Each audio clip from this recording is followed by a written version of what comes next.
ang katotohanan. Ano yung katotohanan? Ano yung liwanag? Si Jesus.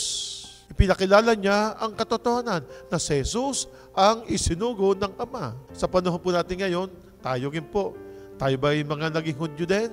Siguro po pagminsan. Dahil hindi po natin kinilala ang tagapagligtas, ang katotohanan. Marami po ang nakakakilala sa katotohanan. Subalit, pagminsan, tuwing simbang gabi lamang nila nakikilala.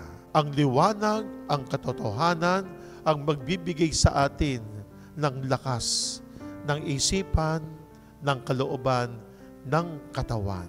Sa unang araw po ng ating simbang gabi, harinawa ang lahat ng mga naghihintay ay makarating sa kanilang paroroonan, ang dakilang kapistahan, ang pagsilang ng katotohanan. Kapag sinabi pong katotohanan, pinaniwalaan natin si Jesus ang sinugong tagapagligtas.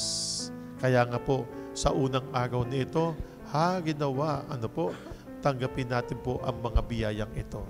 Nagsisimula pa lamang tayo kapag tayo ay nakarating sa dulo at tinapos po natin ng kaarawan mismo ng ating Panginoong Hesukristo.